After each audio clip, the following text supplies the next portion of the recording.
ओम शांति। आज इस सेशन में हम ये जानेंगे कि हम सब आत्माएं परमात्मा की संतान हैं, लेकिन फिर भी परमात्मा की पर्सनैलिटी में, जो कि हमारा पिता है, परमात्मा के गुणों में और हमारी पर्सनैलिटी में, हमारे गुणों में इतना फ़र्क क्यों है। परमात्मा के लिए कहते वो तो ऊंच है, क्षमा का सागर है ना। अगर वो हर किसी की हेल्प करता है, उसके अंदर अनकंडीशनल लव है, उसके अंदर बहुत सारी क्वालिटीज़ हैं। लेकिन जब आज अगर being a children of God, अगर आज हम अपने कर्म को देखें, है ना, तो हमारा जो कर्म करने का तरीका है उसमें स्वार्थ भी मिल जाएगा, उसमें गुस्सा भी मिल जाएगा, उसमें नफ़रत का भाव भी मिल जाएगा, उसमें बहुत सारे भाव ऐसे होंगे जो दुख देने वाले हैं, खुद को भी और दूसरों को भी। तो जब हम बोल तो रहे हैं कि हम परमात्मा के बच्चे हैं, लेकिन जब हम अपने कर्म को देख रहे हैं और जब हम परमात्मा की महिमा को, उसकी प्रेज़ को मंदिरों में, गुरुद्वारों में और मस्जिदों में सुन रहे हैं, तो ऐसे लग रहा है कि बच्चे और पिता के बीच में बहुत बड़ा अंतर है। तो ऐसे कई बार क्वेश्चन उठता है कि क्या हम सच में परमात्मा की संतान हैं? क्या हमारा कर्म इतना ख़राब हो गया है? तो क्या हम हमेशा से ऐसे ही थे? पिता इतना ऊंच है, पिता इतना महान है, और बच्चों का कर्म कैसा है जैसा हम आज देख रहे हैं। तो कई बार शक हो जाता है, जैसे होता है ना, कई पिता बहुत महान है, बहुत ऊंचे रैंक पर है, और कई बार अपने बच्चे को देखे और बोले, अच्छा आपने ये क्राइम कर दिया, आपने ये कर दिया, आपने कहाँ से सीखा ये? मैं तो आपको नहीं सिखा सकता, मेरा तो ये संस्कार नहीं है, मैंने आपको ये सिखाया नहीं है, कहाँ से सीखा आपने? तो ऐसा ही कुछ डिफरेंस आज हम अपने कर्म में देख रहे हैं और अपने पिता की पर्सनालिटी को देख रहे हैं, तो वो बिल्कुल डिफरेंट है। तो प्रश्न ये आता है कि हम आत्माओं का कर्म इतना ज़्यादा डिग्रेड कैसे हो गया? हम आत्माएं जो हैं, उनकी जो पर्सनालिटी है, उनकी जो रॉयल्टी है, उनकी जो क्वालिटीज़ हैं, उनके अंदर इतना ज़्यादा बड़े लेवल पे डाउनफॉल कैसे हो गया? क्या हम शुरू से आत्माएं ऐसी थीं, या हम आत्माएं कुछ होने के बाद, कुछ समय के बाद, या हमारे साथ कुछ ऐसा हुआ जिसकी वजह से हम आत्माएं ऐसी बन गईं? आज हम उस चैप्टर के ऊपर, आज हम अपने डाउनफॉल के ऊपर, आज हम आत्माएं अपने पतन के ऊपर चर्चा करेंगी। क्योंकि ये क्वेश्चन आता है ना मन में, कई बार हम बहुत सारी चीज़ों पर कंट्रोल करना चाहते हैं, लेकिन हम अपने स्वभाव पे, संस्कार पे, जो हमें पता है कि हमें दुख देता है, हमें पता है कि हमारे रिश्तों को दुख देता है, and we really want to work on that, हम करना चाहते हैं काम, लेकिन कई बार लगता है कि हम नहीं कर पा रहे हैं। कई बार लगता है कि हमारे अंदर उतनी शक्ति नहीं है। कह रहे हैं हम परमात्मा की संतान जो शक्तिशाली है, लेकिन खुद में शक्ति नहीं है। ऐसा क्यों हो रहा है हमारे साथ? ये प्रश्न मन में ज़रूर उठता होगा, लेकिन हम इस प्रश्न को क्यों नहीं समझ पा रहे हैं, इसका उत्तर क्यों नहीं मिल पा रहा है? क्योंकि हम हर चीज़ को, हम अपने जीवन को एक काल की दृष्टि से देख रहे हैं। हम अपने जीवन को सिर्फ प्रेजेंट सिनेरियो में देख रहे हैं, क्योंकि हर एक आत्मा एक बहुत लंबी जीवन यात्रा पर है, एक बहुत लंबी यात्रा पर है, और उस यात्रा में वो आत्मा अलग अलग शरीर धारण करती है, अलग अलग कॉस्ट्यूम लेती है, और जब वो उस कॉस्ट्यूम को छोड़ती है तो उस इंसिडेंट को डेथ बोला जाता है।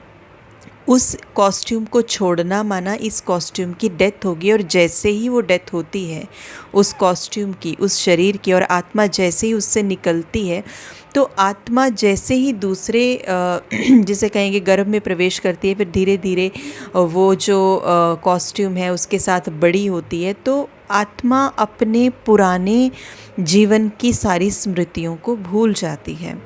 और जब आत्मा अपने जीवन की सारी स्मृतियों को भूल जाती है, तो उसको अपने कर्म का याद नहीं रहता, उसके साथ क्या हुआ उसको वो याद नहीं रहता, उसको पिछला कुछ भी याद नहीं है, उसने किसके साथ कैसे कार्मिक अकाउंट्स बनाए, कैसा कर्म उसने किसी के साथ किया, क्या उसका लेना देना है, उसको कुछ भी याद नहीं है। अब वो अपने जीवन को, क्योंकि उसे कुछ याद ही नहीं है, तो वो अपने जीवन को प्रेजेंट काल में जो समय का प्रेजेंट काल है उसमें जज करेगी। क्योंकि वो वही देख पा रही है, उसको पिछला तो सारा भूल गया है। तो जब हम अपने जीवन को प्रेजेंट काल में देखते हैं तो हमें बहुत सारी चीज़ों में अचंभा लगता है। हम सोचते हैं कि कई बार माँ बाप सोचते हैं अरे बच्चे में ये क्वालिटीज़ कहाँ से आ गई, हमने तो इसको कभी नहीं सिखाया। कई बार हम खुद सोचते हैं कि ये चीज़ मैंने कभी आसपास घटित होते हुए भी नहीं देखी, मेरे पेरेंट्स में भी नहीं है, मेरे भाई बहन सभी कॉन्फिडेंट है, लेकिन मेरे अंदर ये चीज़ें क्यों आ रही हैं, मैं कॉन्फिडेंट क्यों नहीं हूँ, मेरा कर्म ऐसा क्यों है, मैं खुद के ऊपर नियंत्रण क्यों नहीं कर पा रहा हूँ। तो ये जो आत्मा की डिटेरियोरेशन है, जो आत्मा के अंदर ये डाउनफॉल आया है, वो एक जन्म के कारण नहीं आया है। आत्मा ने अपनी इस यात्रा के अंदर बहुत सारे जन्म लिए हैं, और कितने जन्म लिए हैं, क्या क्या स्टेशंस पर आत्मा रुकी है, और कहाँ कहाँ पे कैसे कैसे जन्म लेकर के हम आत्माएं आज यहाँ तक पहुँची हैं, आज हम उसी के ऊपर चर्चा करेंगे। और इस चर्चा में हम ये जानेंगे कि हम आत्माओं का डाउनफॉल कैसे हुआ। हम आत्माएं बहुत महान, हम आत्माएं बहुत पुण्य आत्माएं थीं, क्योंकि हम परमात्मा के बच्चे थे और परमात्मा ने उसी इमेज में हमें बनाया है। परमात्मा की ही इमेज जैसी हमारी भी इमेज थी, लेकिन अब वो सब क्वालिटीज़ मर्ज हो गई हैं, क्योंकि हम उनको यूज़ नहीं कर रहे, क्योंकि अभी हम बॉडी कॉन्शियसनेस में हैं। तो हम आत्माएं अपने आप को कैसे भूल गईं, हम आत्माएं कैसे खुद को शरीर समझने लग गईं, क्या एक जन्म में या उसमें हमें कुछ समय लगा। तो आज हम ये जानेंगे। उसके लिए हम एक एग्ज़ाम्पल ले सकते हैं। आप मानिए कि हम एक ट्रिप प्लान कर रहे हैं, और उस ट्रिप को प्लान करते हुए हम 3-4 फैमिलीज़ को इन्वॉल्व कर रहे हैं, और हमें कोई 5-7 हज़ार की दूरी पर जाना है। और हम वहाँ पर ये शर्त रखते हैं, उस ट्रिप को प्लान करते हुए हम कुछ कंडीशंस रखते हैं कि देखिए जाना तो हमने है 5-7 हज़ार किलोमीटर का, हमें बहुत लंबा सफ़र तय करना है, लेकिन उस सफ़र के दौरान हमें कहीं पे भी रुकना नहीं है।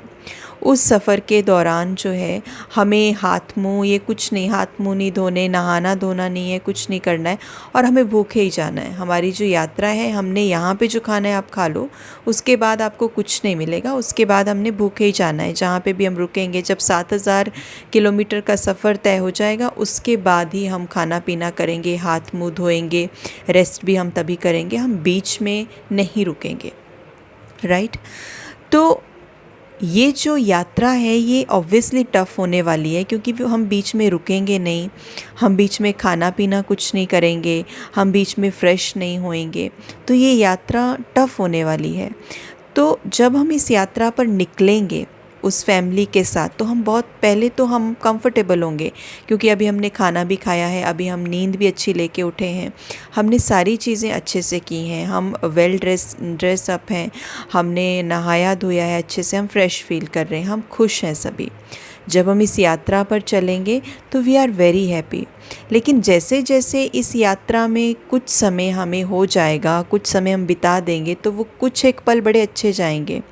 हो सकता है 5 घंटे बड़े अच्छे जाएं, 10 घंटे भी चलो ठीक है अच्छे जाएं, 15 घंटे, 24 घंटे, धीरे धीरे जब समय बढ़ता जाएगा, ना हमें रेस्ट मिल रही है, ना हमें खाना मिल रहा है, ना हम फ्रेश इनफ हो पा रहे हैं, तो हम आत्माएं किस स्टेट ऑफ माइंड में चली थी, हम कैसे वहाँ घर से चले थे। लेकिन अब पहुँचते पहुँचते जैसे जैसे रास्ता तय कर रहे हैं, हमारी हालत ख़राब हो रही है।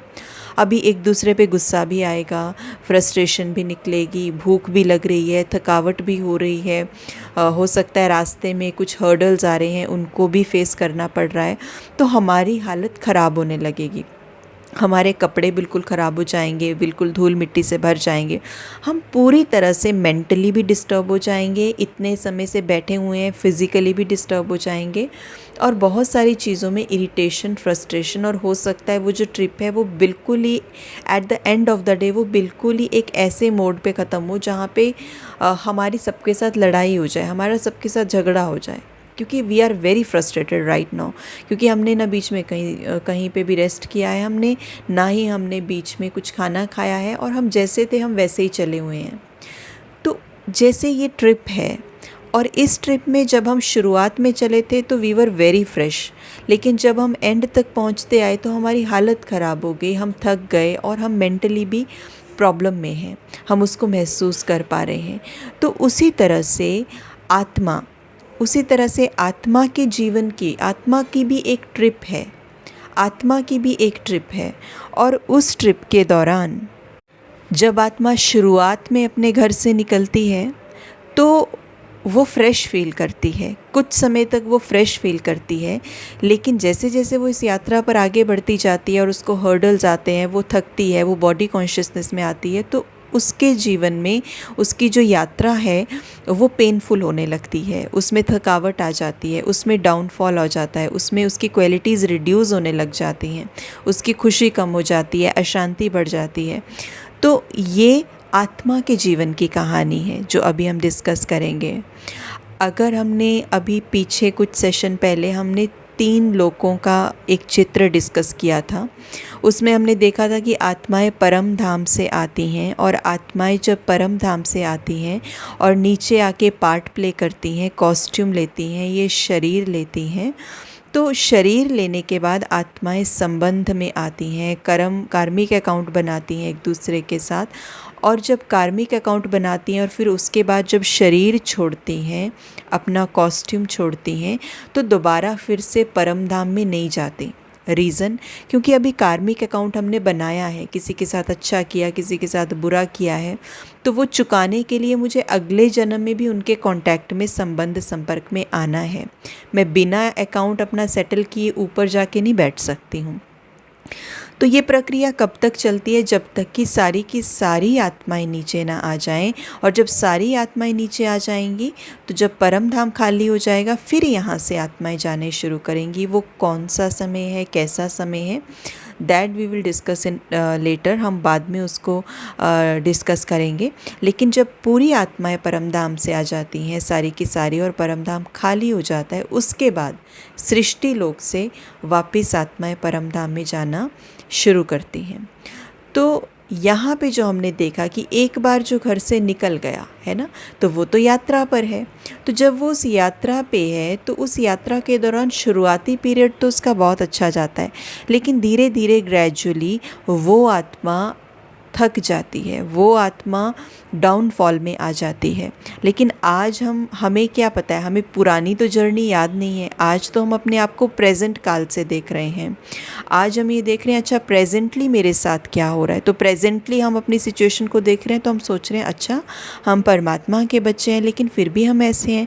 हमारे में ऐसी चीज़ें आएगी क्योंकि हमें पिछला सारा भूल गया है कि क्या क्या मेरे जीवन में हुआ, मुझ आत्मा की जीवन कहानी क्या है। तो वही अभी हम उसी के ऊपर देखेंगे कि आत्मा की जर्नी में वो कौन कौन से स्टेशन आते हैं, और कहाँ कहाँ आत्मा कंफर्टेबल फील करती है, और कहाँ आत्मा थकने लग जाती है, और कैसे वो डाउनफॉल में आती है। तो आत्मा जब परम धाम से पहल आती है तो उसको ये सृष्टि, इस सृष्टि मंच पे कोई ऐसी दुनिया नहीं है जैसे हम आज देख रहे हैं। आज हमारे सामने एक बिल्कुल डिफरेंट दुनिया है। आज हम देख रहे हैं, टेक्निकली तो हम काफ़ी साउंड नज़र आते हैं, लेकिन अगर आज इस वातावरण को भी देखा जाए, सृष्टि के वातावरण को, तो वो दूषित हो चुका है। इंसान के भीतर की वृत्तियों को देखा जाए तो वो भी दूषित हो चुकी हैं, उनमें भी विकार जो हैं वो अव्वल लेवल पर जा चुके हैं। तो इस दुनिया को तो परफेक्ट वर्ल्ड नहीं कहेंगे, लेकिन जब शुरुआती दौर में आत्मा परम धाम से आती है तो उसको एक परफेक्ट वर्ल्ड मिलता है, उसको एक ऐसी दुनिया मिलती है जिसको शास्त्रों में भी जिसका नाम रखा गया है हेवन, स्वर्ग। ऐसी दुनिया जहाँ पे एनवायरनमेंट, हमारा वातावरण एकदम परफेक्ट है, नेचर एकदम सतो प्रधान है, जहाँ पे हर चीज़ परफेक्ट है। और क्योंकि आत्मा परम धाम से, जो कि उसका रहने का स्थान है, क्योंकि आत्मा परम धाम से अभी अभी आई है, तो आत्मा कंप्लीटली चार्ज्ड है, आत्मा की बैटरी बिल्कुल फुल है। आत्मा की बैटरी बिल्कुल फुल होना, इसको दूसरे शब्दों में यहाँ पे कहा गया है कि आत्मा 16 कला संपूर्ण है। 16 कला संपूर्ण मीन्स क्या, कि बैटरी फुली चार्ज्ड है। जैसे हम कई बार कह देते हैं ये बात तो 100 आने सच है, या हम कह देते हैं कि चाँद को देखो ना क्या 16 कला संपन्न है। तो बेसिकली उसकी कंप्लीटनेस के लिए हम ये कह रहे हैं, उसकी संपूर्णता के लिए हम ये कह रहे हैं। तो जब आत्मा पहले पहल सतयुग के अंदर उतरती है, जब पहले पहल आत्मा आती है परमधाम से, तो उसको जो दुनिया मिलती है, that world is so wonderful, वो बहुत ब्यूटीफुल है, बहुत सुंदर है। वहाँ पर प्रकृति सतो प्रधान है, वातावरण बहुत सुंदर है और बहुत ब्यूटी है, जिसे स्वर्ग कहा गया, जिसे हेवन कहा गया, जिसे बहिश्त कहा गया, जिसे पैराडाइज कहा गया। और आत्मा जब यहाँ पर शरीर लेती है तो कैसे शरीर लेती है? देवी देवताओं के रूप में शरीर लेती है। देवी देवताओं के शरीर, राधे कृष्ण लक्ष्मी नारायण। तो इसीलिए इस जगह को देवता घराना भी कहा जाता है और इसको सूर्यवंशी घराना भी कहा जाता है, इसको सन डायनेस्टी कहा जाता है। और यहाँ पर आत्मा 8 जन्म लेती है, यहाँ पर आत्मा 8 जन्म लेती है। और यहाँ पर आत्मा जो शरीर लेती है, जो कॉस्ट्यूम लेती है, उस कॉस्ट्यूम की, उस शरीर की आयु लगभग 150 वर्ष रहती है। सतयुग यानी पैराडाइज, सतयुग की स्टार्टिंग जो पॉपुलेशन है वो 9 लाख है और सतयुग के एंड की जो पॉपुलेशन है वो 2 करोड़ है।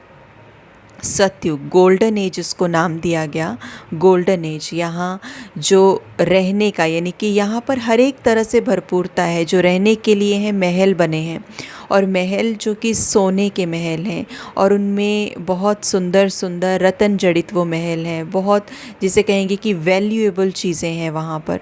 तो ये जो स्वर्णिम दुनिया है, ये जो स्वर्ग का जो एक नज़ारा है, वो आत्मा यहाँ पर महसूस करती है। और यहाँ पे ठीक है, एक तरह से हम ये कह सकते हैं कि यहाँ पर संपन्नता, धन के वाइज अगर देखा जाए, मनी वाइज देखा जाए, तो यहाँ पर संपन्नता है।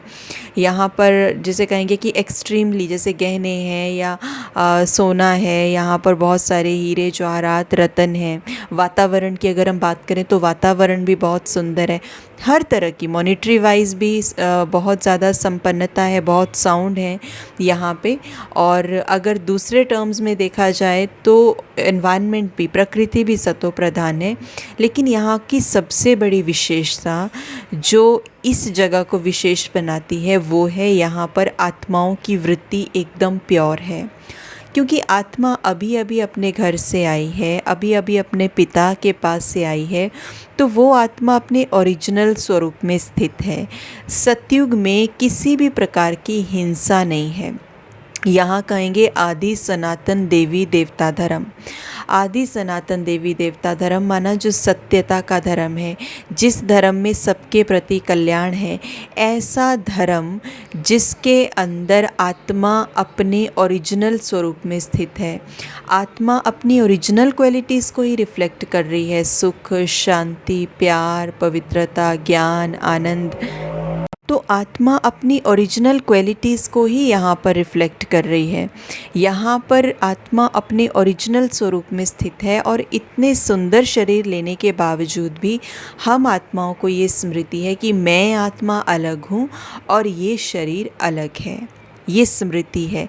तो जब ये स्मृति आत्मा को है तो इसको कहेंगे आत्मिक स्थिति है, वो आत्मा आत्मिक स्थिति में है।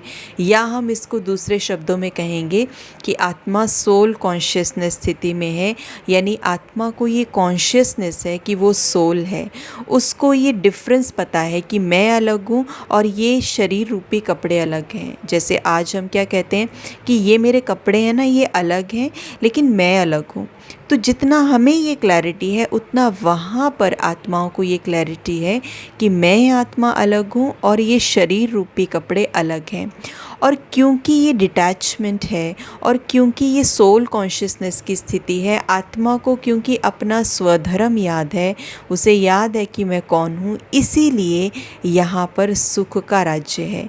इसीलिए सतयुग में दुख क्या होता है, परेशानी क्या होती है, अशांति क्या होती है, इसका किसी को पता ही नहीं है।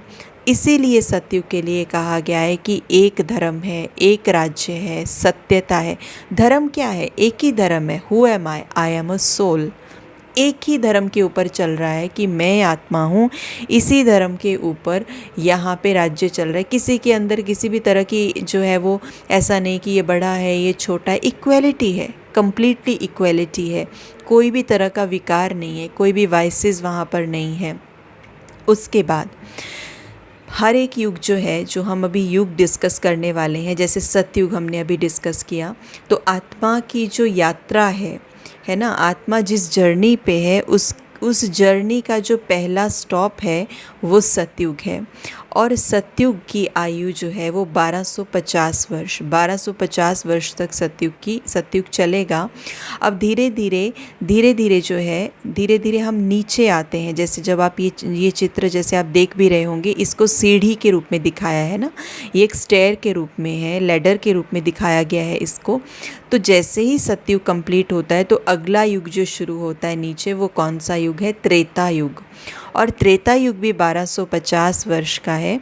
और जो सतयुग में आत्माएं हैं और जो शरीर ले रही हैं और शरीर छोड़ रही हैं, वो आत्माएं तो त्रेता में आएंगी ही आएंगी, क्योंकि कोई भी आत्मा पार्ट छोड़ के परमधाम नहीं जा सकती है। वो आत्माएं तो आएंगी ही आएंगी, साथ में अपनी प्योरिटी के अनुसार परमधाम से भी दूसरी आत्माएं ऐड ऑन होती जाएंगी, धीरे धीरे उतरती जाएंगी।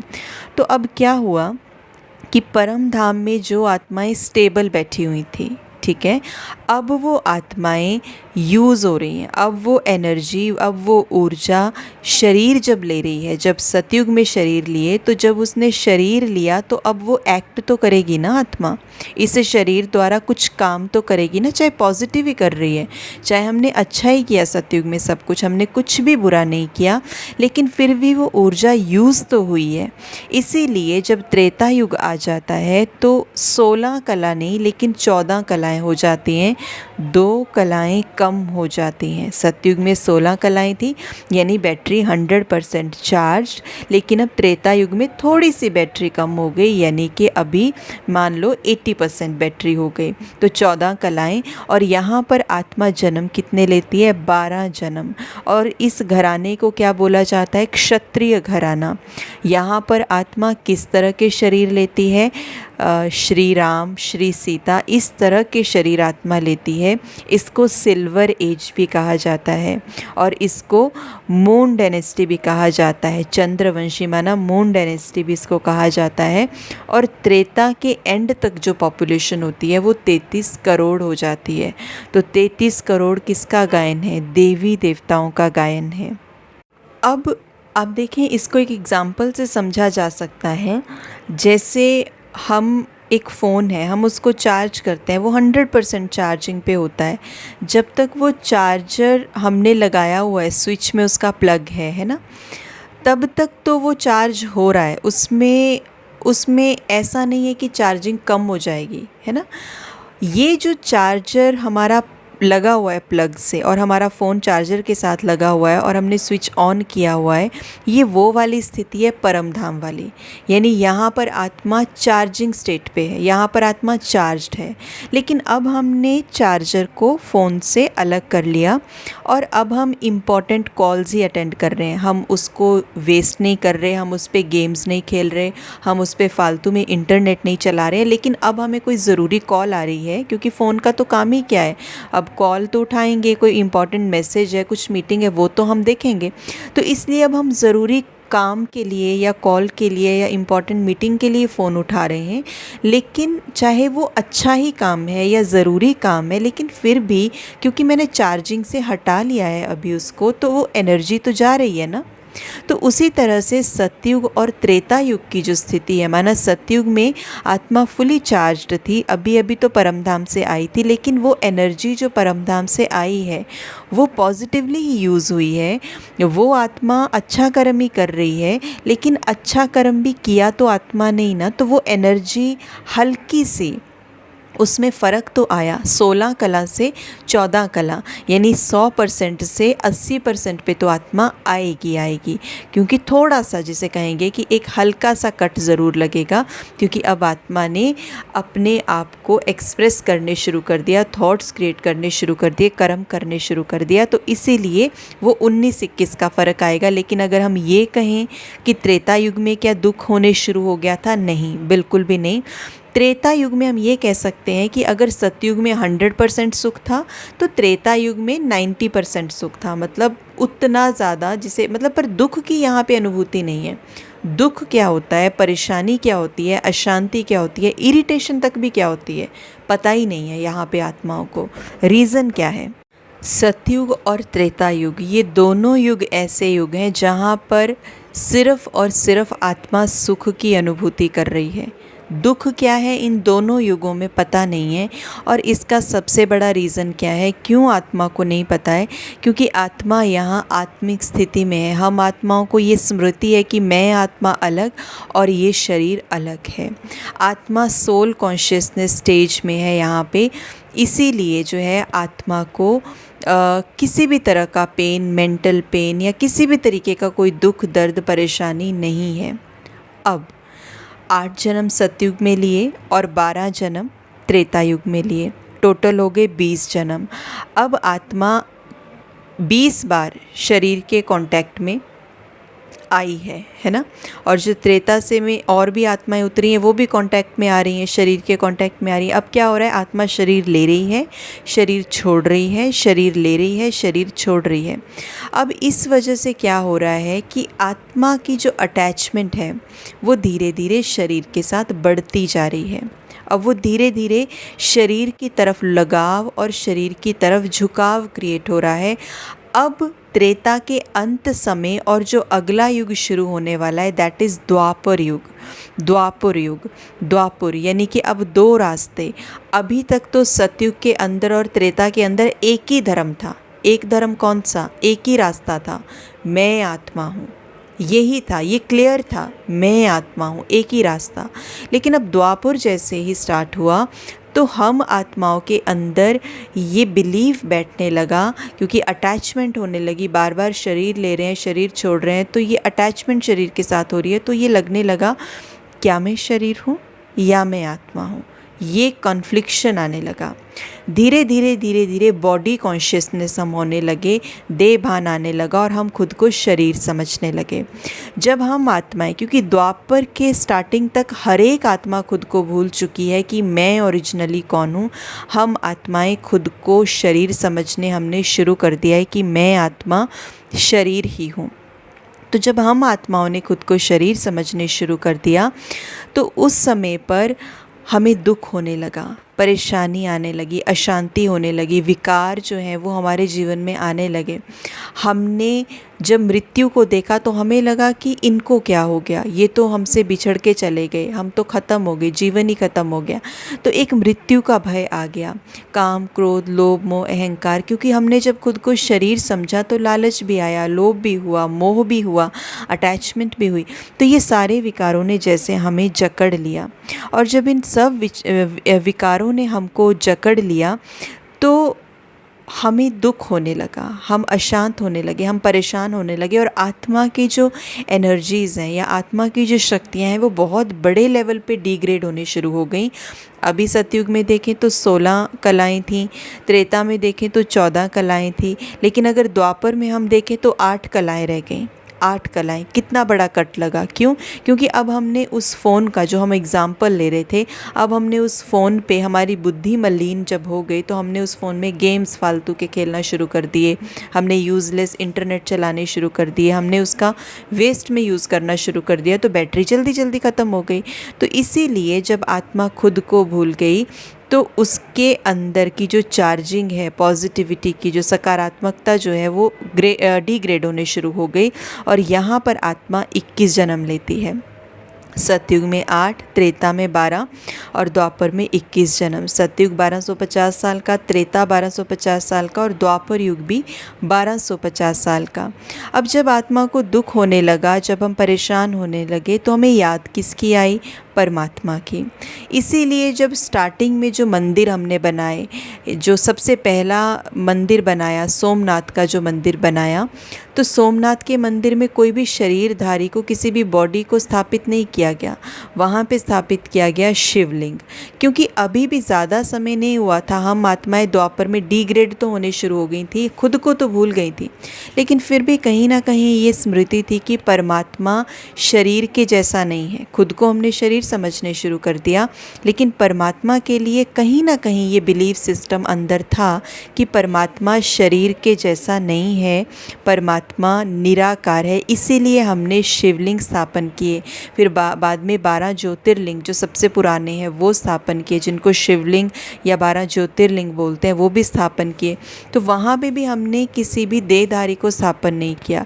लेकिन अब क्या होने लगा कि जैसे जैसे भक्ति भाव, पूजा पाठ बढ़ने लगा, तो अब हमारा ध्यान शिवलिंग के ऊपर भी नहीं लग रहा। अब हमारा ध्यान इस शेप के ऊपर नहीं लग रहा, निराकार परमात्मा के कॉन्सेप्ट पे हमारा ध्यान नहीं लग रहा। अब हमें लग रहा है मैं तो शरीर हूँ, तो परमात्मा से कैसे बात करूँ? वो भी तो शरीर होना चाहिए। जब बच्चा ही शरीर में है तो पिता भी शरीर में होना चाहिए। तो इसलिए यहाँ पर हमने जब अपनी हिस्ट्री खंगाली होगी, या कुछ थोड़े थोड़े, जिसे कहेंगे आटे में नमक मिसल, जो भी हमें कुछ चीज़ें हिस्ट्री से मिली होंगी, तो वहाँ पे हमने देखा कि देवी देवताएं जो हैं वो तो पवित्र रहा करते थे, लेकिन हम तो पवित्र रहते नहीं थे। वो भी हमारी तरह देखने में थे, जैसे हम हाथ पैर, हम भी पूरे शरीरधारी, वो भी शरीरधारी हैं, लेकिन हमारे में विकार हैं, उनमें विकार नहीं थे। तो शायद इस बिलीफ सिस्टम की वजह से हमने उनको पूजने शुरू कर दिया कि वो विकारों के बिना कैसे रहते थे, तो इट मीन्स कि वो ज़्यादा महान थे, तो हम उनको पूजेंगे, वही हमारे परमात्मा हैं और वो शरीरधारी भी हैं, दिखते भी हमारी तरह हैं। तो वो देवताओं को पूजने का कॉन्सेप्ट जो है, यानी आपे पूज्य आपे पुजारी, स्वयं स्वयं के स्वरूपों की पूजा करने हमने शुरू कर दी, अपने ही रोल्स को पूजने शुरू कर दिया। भक्ति और विस्तार में चली गई, अलग अलग धर्म शास्त्र बनने लगे।